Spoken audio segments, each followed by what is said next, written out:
আসসালামু আলাইকুম এভরিওয়ান। আজকে দেখাবো শোল মাছ দিয়ে টমেটো ঝোল। তো শোল মাছ দিয়ে টমেটো দিয়ে রান্না করলে কিন্তু ভীষণ খেতে মজা হয়।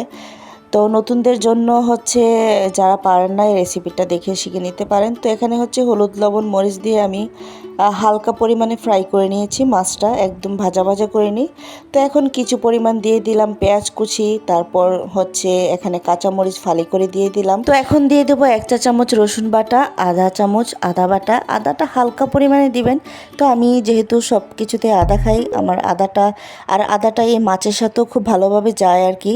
তো আমি এখন দিয়ে দিলাম কিছু পরিমাণ টমেটো। এটা আমার ফ্রোজেন টমেটো ছিল। তো টমেটো ফালি দিয়ে দিলাম, দিয়ে একটু সামান্য পানি দিয়ে ভালোভাবে এটা কষিয়ে নিব। আর এখানে কিন্তু আমি সামান্য পরিমাণ জিরা গুঁড়া ধনে গুঁড়া দিয়ে দিলাম, দিয়ে ভালোভাবে আবার মশলাটাকে একদম কষিয়ে নিব।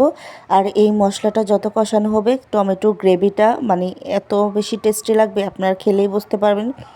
তো এখন দিয়ে দিলাম হালকা ফ্রাই করে ভেজে রাখা মাছগুলি, দিয়ে ভালোভাবে একটু কষিয়ে নাড়া দিয়ে কিছুক্ষণ রান্না করার পর দিয়ে দিব ফুটন্ত গরম পানি। আপনারাও গরম পানি দিয়ে দিবেন। তো হচ্ছে শোল মাছটা এভাবে ঝোল ঝোল করে রান্না করলে আমার কাছে ভীষণ ভালো লাগে। আর এই তো এখন কিছু পরিমাণ ধনেপাতা দিয়ে দিলেই রান্নাটা মোটামুটি কমপ্লিট হয়ে যাবে।